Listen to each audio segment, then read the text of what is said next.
दोस्तों, आज मैं एक बहुत ही संवेदनशील टॉपिक पर आपके बीच चर्चा करने के लिए आया हूं और ये टॉपिक है कि अगर किसी भी यूनिवर्सिटी में हमने अपने डॉक्यूमेंट को वेरीफाई कराने के लिए आरटीआई लगाया, वहां पर हमने आरटीआई के बाद फर्स्ट अपील भी लगाया, उसके बावजूद भी हमें अगर यूनिवर्सिटी आरटीआई से कोई रेस्पॉन्स ना करे तो मैं ऐसे डॉक्यूमेंट्स को बारे में या फिर ऐसे डॉक्यूमेंट्स का क्या समझूं, क्या वो फेक होंगे या फिर ऑथेंटिक। आज हम इसी टॉपिक पर चर्चा करेंगे इस वीडियो में। बहुत मोस्ट यूजफुल वीडियो आप लोगों के लिए होने वाला है। इस वीडियो को आप कंप्लीट जरूर देखना, लेकिन उससे पहले आजकल मैं देख रहा हूं हमारे चैनल पर जो सब्सक्राइब करने की जो रफ्तार है लोग बहुत कम हो गई है। इसलिए अगर आप हमारे वीडियो को देखते हैं, यहाँ से कोई भी प्रॉफिट लेते हैं, तो आप हमारे चैनल को सब्सक्राइब करें। अगर आपने अभी तक नहीं किया है तो अभी चैनल को सब्सक्राइब करें। उसके बाद हम वीडियो स्टार्ट करते हैं। तो अभी आपके पास टाइम है, आप अभी सब्सक्राइब कर दें। सब्सक्राइब करने के कोई पैसे नहीं लगते, फ्री ऑफ कॉस्ट है। तो नमस्कार दोस्तों, आपका स्वागत है आपके अपने YouTube channel education for Bharat में, और मैं हूं आपका दोस्त BK तिवारी। मोस्टली दोस्तों हम बैकडेटेड डिग्री की बात करते हैं। बैकडेटेड डिग्री का मतलब यही है कि हम ऐसी डिग्री को जो कि यूनिवर्सिटी में पैसा देकर खरीद रहे हैं या फिर जिससे डॉक्यूमेंट्स को हम ले रहे हैं, वो सेशन या फिर सत्र कोई और चल रहा है और हम कोई पिछले जो गत वर्ष है उनकी अगर कोई डिग्री की खरीद करते हैं, उनको पैसा देते हैं और डिग्री लेते हैं, डॉक्यूमेंट लेते हैं, उसको हम बैकडेटेड बोलते हैं। और ये बैकडेटेड को लेकर ही हम आरटीआई का डिस्कस करते हैं, क्योंकि जिन स्टूडेंट्स ने यूनिवर्सिटी में जाकर या फिर यूनिवर्सिटी में एक प्रॉपर जो एडमिशन होता है उसके माध्यम से या उसके तहत अगर एडमिशन कराया तो उन्हें इस तरीके की प्रॉब्लम्स क्रिएट नहीं होती है, उनको ऐसी समस्याओं का सामना नहीं करना पड़ता है। लेकिन यहाँ तक कि जो बैकडेटेड है उन डॉक्यूमेंट्स को लेकर हमारे दिमाग में एक भय या फिर एक संशय चलता रहता है कि ये डॉक्यूमेंट किस तरीके का है, कभी फेक तो नहीं हो सकता, या फिर हम हमारे भविष्य को लेकर कहीं इसको अप्लाई कर दें और यहाँ पर कोई रेस्पॉन्स हमें ऐसा मिल जाए जिससे कि हमारा कैरियर खराब हो जाए। इसलिए हमारे दिमाग में एक बात हमेशा चलती है कि इसको वेरीफाई कैसे कराएं। मोस्टली 2019 से पहले की अगर मैं बात करूं तो इस तरीके के ना तो कोई मतलब सोशल मीडिया पर ऐसे कोई टॉपिक्स को लेकर वीडियो बनाता था, ना इस तरीके के कोई आर्टिकल थे कि जिससे कि लोगों को समझ में आए कि बैकडेटेड डिग्री से हमें दूर रहना चाहिए। और इसी वजह से भारी तादाद में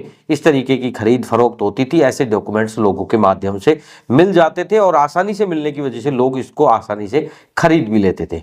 मोस्टली मैंने कई बार देखा है, एक स्टूडेंट जब ग्रेजुएशन करके आता है किन्हीं कारणों से या फिर कहीं अन्यत्र तैयारी वैयारी के चक्कर में वो 2-3 साल वहां पर लगा देता है, वहां पर उसका सिलेक्शन नहीं होता है। तो जब वो कहीं पे भी सिलेक्शन की बात करता है, किसी एजेंट के माध्यम से, किसी कंसल्टेंसी के माध्यम से मिलता है, तो उन्हें एडवाइस किया जाता है। एडवाइस क्योंकि स्टूडेंट को वहां तक प्रॉपर नॉलेज नहीं होती है कि किस तरीके का डॉक्यूमेंट उसे लेना चाहिए, कैसे एडमिशन कराना है, और इस वजह से गलत जानकारियों के या फिर सही जानकारी के अभाव में उन्हें इस तरीके की राह या फिर एक रास्ता दिखाया जाता है और कहा जाता है कि यार 2-3 साल का जो गैप है उसको आप फुल करने के लिए इस तरीके के डॉक्यूमेंट आप ले लो। मोस्टली इसके पीछे 2-3 कारण होते हैं। मेरे कई वीडियो में मैंने बताया है, बहुत अच्छे से आपको एक्सप्लेन किया है कि इसके पीछे कुछ पैसों का भी रहता है कि भाई एजेंट को एक साथ पैसा मिल जाता है, उसको अच्छा खासा कमीशन मिलता है और इस वजह से वो स्टूडेंट फिर गलत राह चल देता है। गलत रास्ता एक बार जब पकड़ लेते हैं तो फिर आपको पता है गलत जगह ही आपके सामने आएगी। फिर उसको सुधारने के लिए फिर और गलती करेगा, फिर उसको सुधारने के लिए फिर और गलती करेगा, और ऐसे ऐसे करते वो मतलब रास्ता है जो भटक जाएगा। हम आरटीआई लगाते हैं किसी ऐसे डॉक्यूमेंट्स पर, तो मोस्टली स्टूडेंट जब ये डॉक्यूमेंट्स के बारे में या वेरिफिकेशन के बारे में जब स्टूडेंट को पता नहीं था तो वो बहुत आसानी से आरटीआई की तरफ चल देता था कि ठीक है आरटीआई लगा के एक बार ट्राई करके देखते हैं, और वहां पर उसको रेस्पॉन्स नहीं मिलता था। रेस्पॉन्स नहीं मिलने का कारण कि यूनिवर्सिटी आपको जो डॉक्यूमेंट दे रही है वो किसी मतलब इलीगल तरीके से आपको कोई डॉक्यूमेंट दे रही है, लेकिन आप उसको लीगल करा रहे हैं। लीगल कैसे करा रहे हैं? क्योंकि आप भारतीय कानून के तहत उससे जानकारी मार रहे हैं, और जानकारी में अगर वो डॉक्यूमेंट का जो सारी डिटेल्स है यूनिवर्सिटी आपको लिख कर दे रही है तो यानी कि आपका डॉक्यूमेंट लीगल हो जाता है। उसके बाद आप उस डॉक्यूमेंट को चैलेंज कर सकते हैं, आपके पास एक पावर आ जाती है। आप चाहे हाई कोर्ट हो, सुप्रीम कोर्ट हो, कहीं जाके उसको चैलेंज कर सकते हैं। मेरे पास ये प्रूफ है, मेरे पास ये एविडेंस है, यूनिवर्सिटी ने मेरे को ये लिख के दिया है, और ये भारतीय कानून के अंतर्गत लिख के दिया है भाई। क्योंकि जब से आरटीआई एक्ट आया है तो आपने सुना होगा कि बहुत सारे ऐसे डिपार्टमेंट जहां पर आरटीआई लगाकर उनकी रियलिटी हम चेक कर लेते हैं, यानी कि एक बहुत पावरफुल ये एक्ट है। और इसी वजह से यूनिवर्सिटी इस एक्ट से, क्योंकि उन्होंने जो काम किया है वो इनलीगल तरीके से किया है, अब वो आपको कोई एविडेंस जो आपको चाहिए वो ना देने के लिए, इसलिए आपको आरटीआई के रेस्पॉन्स को मतलब उन्होंने इग्नोर कर देती है या रेस्पॉन्स नहीं देती है। और मोस्टली हम क्या करते हैं कि जब आरटीआई में रेस्पॉन्स नहीं मिलता तो हम हमारे डॉक्यूमेंट पर बिल्कुल भी दोष नहीं देते। हम कहते हैं कि हमारे डॉक्यूमेंट तो ठीक है, सब सही है, हमने लिया वो सब सही है, लेकिन यूनिवर्सिटी रेस्पॉन्स नहीं कर रही, इसलिए आरटीआई का जवाब मिलेगा नहीं, आरटीआई हमें लगाना नहीं। और ऐसे आरटीआई के अभाव में लोग ये सोचकर बैठ जाते हैं कि आरटीआई से जवाब यूनिवर्सिटी नहीं देगी, तो अब इसका मतलब क्या है, डॉक्यूमेंट तो ओरिजिनल है लेकिन यूनिवर्सिटी आरटीआई एक्ट में नहीं आती। उनकी ऐसी सोच है, ऐसा समझ है। दोस्तों मैंने अभी हाल ही में एक वीडियो बनाया था, अगर आपने वो वीडियो नहीं देखा है, मैं आई बटन में उसका लिंक दे रहा हूं, आप उसको देख लेना। मैंने मोस्टली जो बैकडेटेड डिग्री को या फिर जो बेची जाने वाली डिग्रियों की यूनिवर्सिटी की अगर मैं बात करूं, उन सभी यूनिवर्सिटियों के बारे में वीडियो बनाए थे। वहां पर मैंने बताया था कि आपको इन इन यूनिवर्सिटियों से आरटीआई के रेस्पॉन्स देखने को मिल सकते हैं। जब इस वीडियो को आप पूरा देखोगे तो आपको समझ में आएगा। तो यानी कि ये चीज यहां पर ये साबित हो रही है कि यूनिवर्सिटी आरटीआई में रेस्पॉन्स तो कर रही है, लेकिन अब वो किन स्टूडेंट को आरटीआई का रेस्पॉन्स मिल रहा है ये एक बाद की बात है, या फिर ये समझ से परे की बात है। क्योंकि जहां एक यूनिवर्सिटी में मान लीजिए हमने 50 आरटीआई फाइल की, तो वहां पर 2-3 ऐसे स्टूडेंट्स भी होते हैं जिनको आरटीआई का रेस्पॉन्स मिल जाता है, और 48 या 45 ऐसे स्टूडेंट होते हैं जिनको आरटीआई का कोई भी रेस्पॉन्स नहीं मिलता है। यहां तक कि स्टेट इंफॉर्मेशन कमिश्नर के यहाँ लास्ट जो अपील करते हैं वहां पर भी हमें कोई भी रेस्पॉन्स नहीं मिलता है। तो ऐसे में अब स्टूडेंट क्या समझे उस डॉक्यूमेंट को लेकर, क्या समझे कि वो फर्जी है, क्या समझे कि वो ओरिजिनल है। दोस्तों बैकडेटेड डिग्री एक इनलीगल प्रोसेस होता है, और ये प्रोसेस यूनिवर्सिटी सिर्फ पैसा कमाने के लिए आपको देती है। उनको पैसा चाहिए, आपको डॉक्यूमेंट चाहिए, क्योंकि आपके अंदर भी डॉक्यूमेंट लेने की बहुत जरूरत होती है, आपको लेने की मतलब ज्यादा जल्दी रहती है। और यूनिवर्सिटी को पता है कि जो ये डॉक्यूमेंट ले रहा है ये खुद गलत है, इसलिए ज्यादा डॉक्यूमेंट्स की डिमांड नहीं करेगा, ये ज्यादा एविडेंस की भी डिमांड नहीं करेगा। दूसरी बात इसमें आती है कि यूनिवर्सिटी बैकडेटेड के जितने भी डॉक्यूमेंट्स होते हैं उनकी डील कभी भी खुद से स्टूडेंट से नहीं करती है, वहां पर उनके बीच में एक मीडिएटर होता है। तो जो भी प्रॉब्लम क्रिएट होगी या जो भी स्टूडेंट के क्वेश्चन रहेंगे वो मीडिएटर से रखेगा, और यूनिवर्सिटी और मीडिएटर को पहले ही पता है कि वो डॉक्यूमेंट किस तरीके से दे रही है, पैसा लेकर दे रही है, यानी कि आपको वो कोई ज्यादा एविडेंस नहीं देगी। अब मोस्टली जो रिप्लाई नहीं मिल रहा है उसका जो कारण है वो यही है, क्योंकि स्टूडेंट और यूनिवर्सिटी का बीच में एक मीडिएटर है, यूनिवर्सिटी का स्टूडेंट का डायरेक्ट कोई कनेक्शन नहीं है। इस वजह से यूनिवर्सिटी को पता है कि अगर हम उनको ज्यादा से ज्यादा अगर एविडेंस देते हैं स्टूडेंट्स को, तो वो कल जाके हमारे ऊपर आरोप लगा सकता है। अगर हमारे डॉक्यूमेंट्स को लेकर कहीं पे भी हम मतलब फंसने के जो चांसेस है वो ज्यादा हमारे बढ़ जाते हैं, इसलिए वो डायरेक्ट डील ना कर मीडिएटर के माध्यम से डील करती है, और उसमें फिर वो मीडिएटर तक को भी अपने डॉक्यूमेंट्स को लेकर डिनाई कर देती है। अपने आप को सेफ करने के लिए वो उस मीडिएटर को भी दूर कर देती है।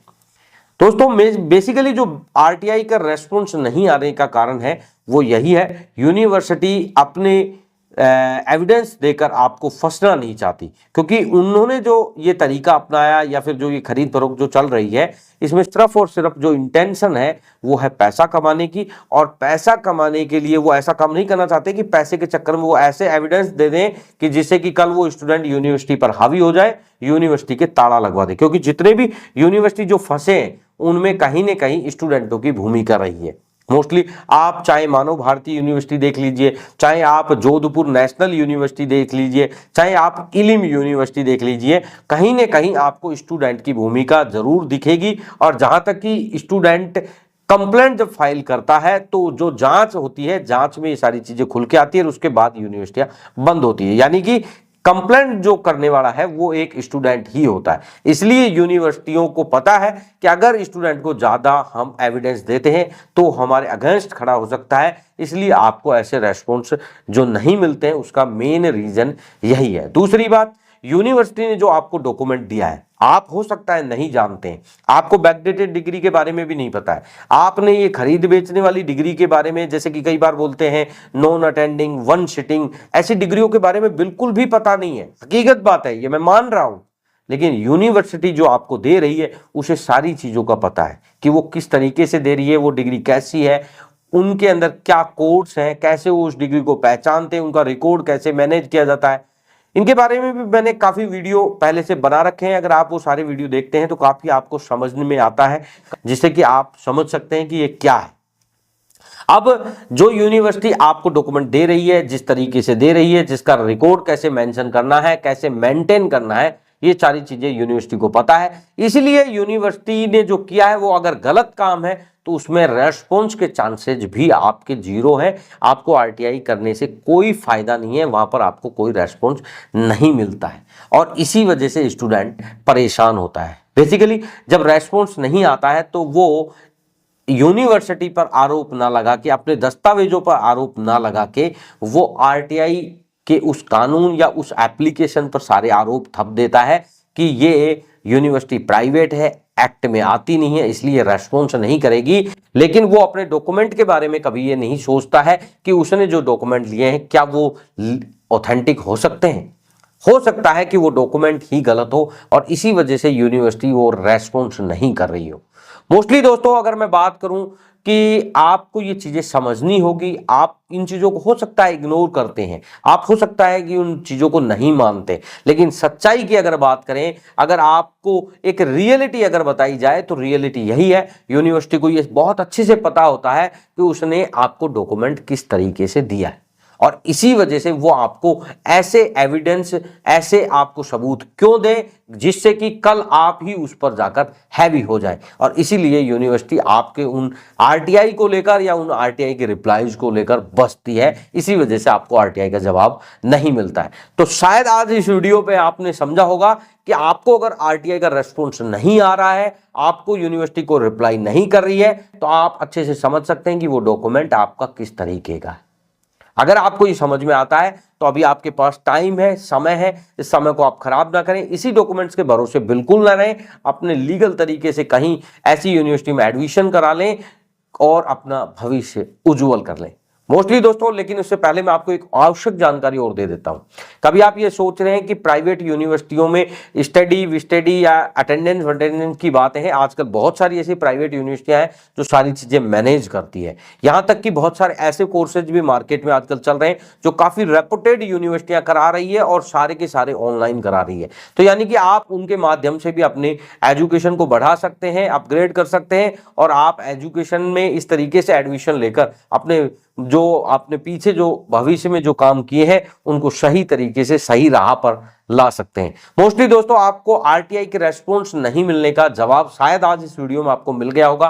फिर भी अगर आपके पास कोई चीजें समझ में नहीं आई हो, आपकी कोई त्रुटि है या कोई चीजें ऐसी रह गई हो जो मैंने इस वीडियो में नहीं बताई है, आप इस वीडियो के कमेंट सेक्शन में कमेंट कीजिए। नेक्स्ट वीडियो उसी पर आएगा और आपके वो सारे डाउट्स हैं वो भी क्लियर करेंगे।